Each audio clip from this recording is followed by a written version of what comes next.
Um, okay. So anyway, how to flow is super important. And we're going to talk about why it's important. So, how to flow. What is flowing? So, if you don't know what flowing is basically just writing down arguments and like what is being said throughout the debate. And yeah, I think that's like the most simple way to describe it. Throughout the debate, you just write down what arguments are said so you can keep track of the debate. So it might be a little bit more helpful if you see like what a flow looks like. So there's different sections for each speech. So like you can see like the first green part, that's like the first speech, and then red, so that each of those little columns is a different speech. And usually policy flows are like like they're vertical rather than horizontal. And yeah. And also in policy, you like always need legal like paper because you're going to need more room than just like traditional paper. But yeah. Okay. So that's what a flow looks like. Hopefully everyone can see it. Okay. So what does a PF flow look like? So a PF flow is a little bit different. I don't have a PF flow to like show. I couldn't find one, but I feel like this overall shows the idea of it. So, oh, hold on. I think I'm going to talk about that in a second. Wait, hold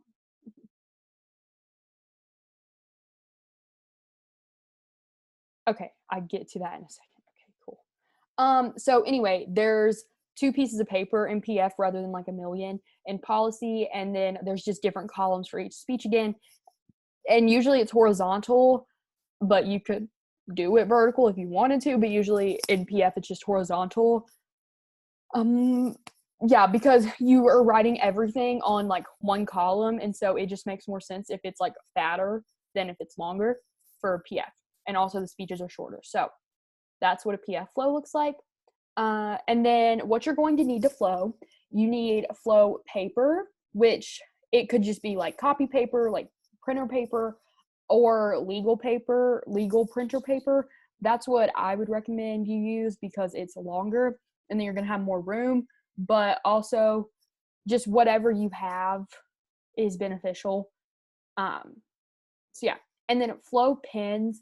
This can just be any type of pens, it really doesn't matter. But you want to have two colors because you want to have two colors so you can have different columns each color. So like the affirmative will have one color and then the negative will have a different color, and that way everything stays organized and you can tell what arguments are what. But a lot of people use G2 pens, if you have ever seen those, because they don't smear and they last long.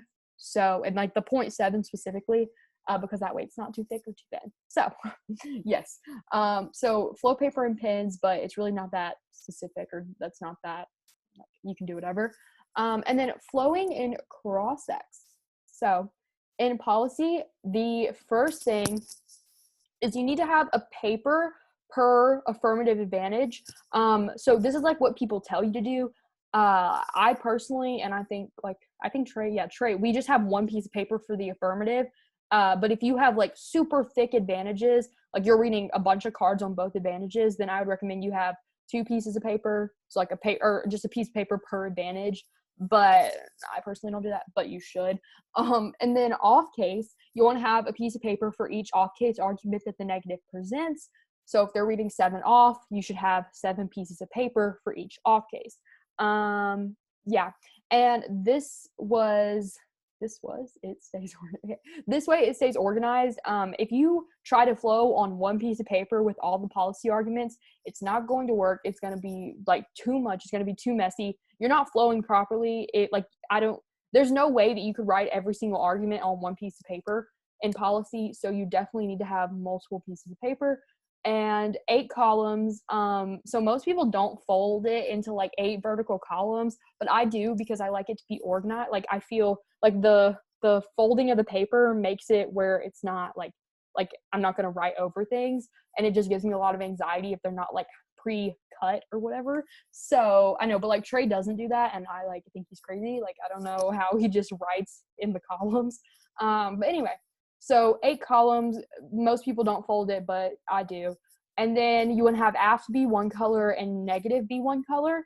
And I think it's smart for you and your partner to have the same colors, because then it's just clear for you to know that like blue is AF and red is neg, or green, blue, purple, pink, whatever.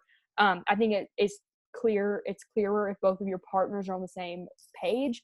But if you aren't on the same page, I think it's fine if you both just know like what colors are what. So if you have different colors, it just know like who's what, because sometimes you're going to need to read your partner's flow. Next off, be neat. Going off of that, you want to be able to read your partner's flow at some points. Like you might have been giving a speech, you might have been prepping for the 2AC or something. So you want to make sure that you and your partner can both look at each other's flows and read their handwriting. So if you have really messy handwriting, you might need to work on that so your partner can read it, because it's really hard if you can't read your partner's handwriting. Shout out to Trey. His handwriting has gotten substantially better. So so you want to make sure your handwriting's neat. Then the next thing is that one partner needs to be flowing at all times. Both partners should be flowing. Like there's really no reason that both partners shouldn't be flowing. But if like you're freaking out before the 2AC because you don't have blocks to this argument and you're trying to find like the blocks or trying to create the blocks, it's okay if you're not flowing, but one partner needs to be flowing the entire debate. So like if one person isn't flowing, the other one has to be. But really at the same time, you both should be flowing the argument. Like there's really, the only excuse is that you're not prepared and you need to like create blocks or create arguments, whatever. So yeah, make sure both of you are flowing, and they will create an email chain. So you're going to have an email chain in policy. And so all of the case, like the evidence that they're going to be reading is going to be on the email chain. But you shouldn't just be basing like what you're flowing off of the email chain.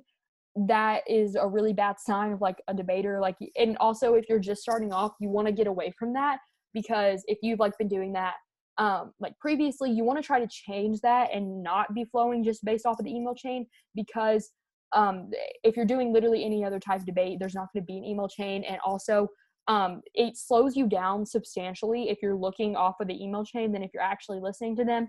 So please do not flow off of the email chain. And also you're not going to catch every single argument. Like that's also something really important. There's a lot of analytics, which an analytic is just something said that isn't in the email chain, that isn't like a piece of evidence. And so that's like a lot of arguments are just analytics. And so if you're only flowing the evidence, you're going to miss a bunch of arguments, and that can be like detrimental to the debate.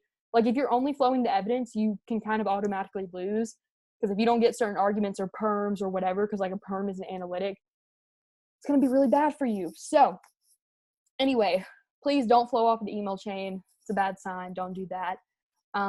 Yeah. So does anybody have questions about flowing in policy? Nope. Okay, so now we're going to talk about flowing in public forum debate. I feel like this can kind of also apply to LD.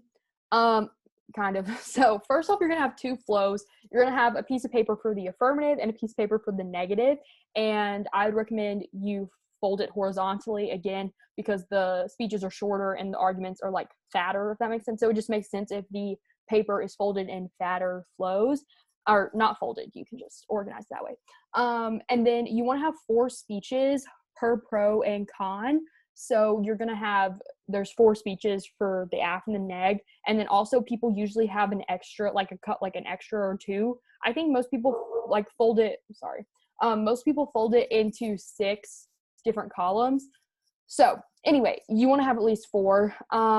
But yeah, most people do 4, but sometimes people have like an extra to write like notes. You can do it vertical, horizontal. Most PF kids do horizontal.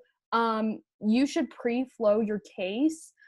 In public forum, the first constructive speech is basically always the same for the AF and the negative. So you can pre-flow, and you can also do this in policy. You can pre-flow the AF, like the affirmative speech in policy, or then the pro and the con in public forum. And that way you're not going to have to be flowing during the round. So for example, like if my partner was giving the like first negative speech, I don't have to sit down and flow that, because I already flowed it before the round.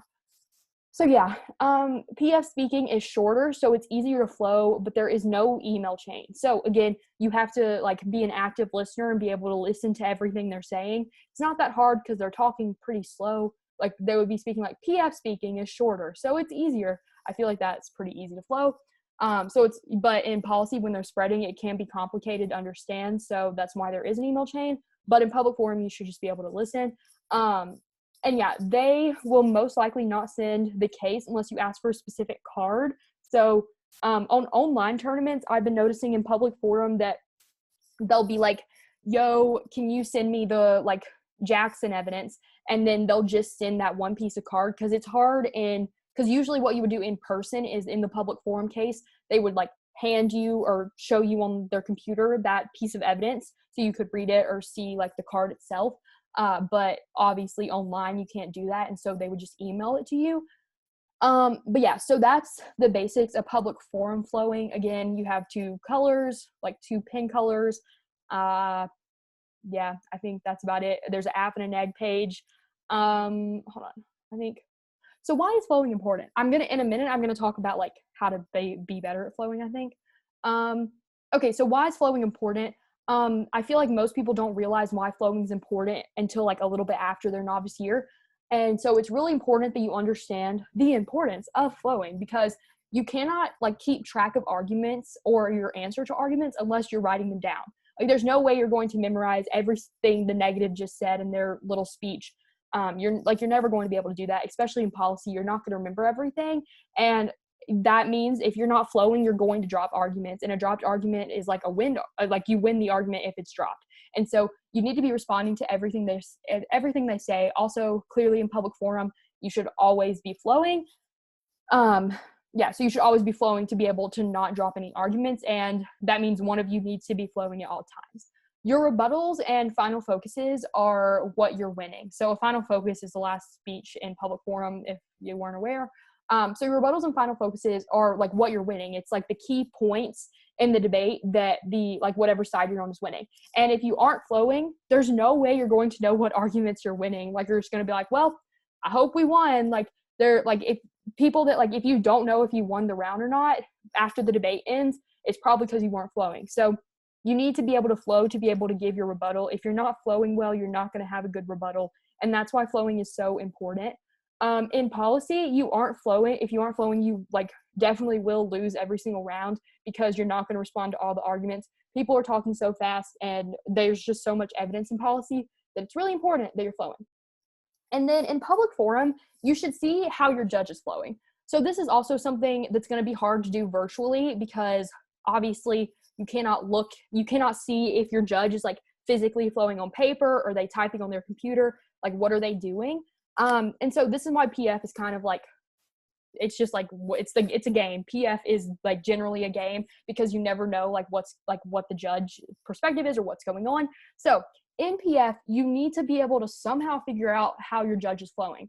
And this is because in person, you can obviously look at your judge and tell if they're flowing. Are they like writing down the arguments? Are they typing arguments? And so that would imply that if they're like writing down the arguments, they're going to be a like more technical public forum judge, and they're going to be based off of all the arguments. So in public forum, they're going to be looking at like who dropped this argument, what argument won at the end of the debate, right? That's what public forum judges that are flowing would do. But if the judge is like a parent and they're not flowing, they're just looking at you and they're just like, okay, like I'm listening, that is a sign that they're not going to be that technical on the actual arguments. So they're not going to be like looking at who dropped this argument, who won this argument. And so that's why in public forum debate, it's really important that you're flexible to whoever your judge is. And so in online debate, there's going to be paradigms of like who the judges are. So you can figure out like if it's a parent judge or whatever, and then you can try to base your case off of that. But the point of that is if in public forum, if your judge is flowing a lot, then you need to be more technical and you need to make sure you're answering all the arguments and winning the arguments. But if your judge is a parent, it's more important that you're like convincing, that you're persuasive, that you sound credible, that you're a good speaker and you're able to articulate yourself well, rather than winning every single argument and like being the best or like having the best argumentation in the debate. That's not what's important. So moral of the story is in public forum, you need to pay attention to your judge and what they're doing. And so in online debate, that's going to be hard to do. So it's going to be important that you're figuring out who your judge is before the round, researching with your partner, or if you have a coach, like asking them to research the person and just like figure out who the judge is. And if you can't find the judge on Tab Room, or you just like no one has ever heard of them, then they're probably a parent judge. So yeah. Flowing well is also a way to weed out bad debaters with a lot of prep. So this is actually something that I don't think many people like think about, especially in like the beginning of debate, novice debate. People that, so again, this camp is free, so it's like probably like you probably don't have a debate coach if you're here. I mean, not to assume anything, but I'm talking to y'all because I don't have a debate coach, and I mean, we have a teacher, but anyway, not having a debate coach kind of puts you at a disadvantage because you're not going to have substantial amounts of prep before every debate round. You're not going to have a coach like helping you prepare for the round. You're not going to have a coach like helping you get everything together. And that way, a lot of times debaters that have a bunch of coaches that have a bunch of prep, they're going to be at an advantage to be able to win the round, right? Because they're going to have more evidence, they're going to have more arguments. But if they can't flow, or they can't, like they're not good at actual argumentation or speaking well or being able to flow the arguments, and you can flow the arguments and be a more technical debater that's answering all the arguments, that'll set you apart. And I think technicality is something that's really important, especially if you're a novice or you're just starting. Being able to flow well and be able to keep track of all the arguments will set you apart and help you win debates. And yeah, so prep can only get you so far. That's also something to look at. Like having a bunch of evidence can only get you to a certain threshold, but after that, it's based off of like skill, and you don't know how to flow, you're probably not gonna get past the threshold. So yeah. Trey, do you have comments or no?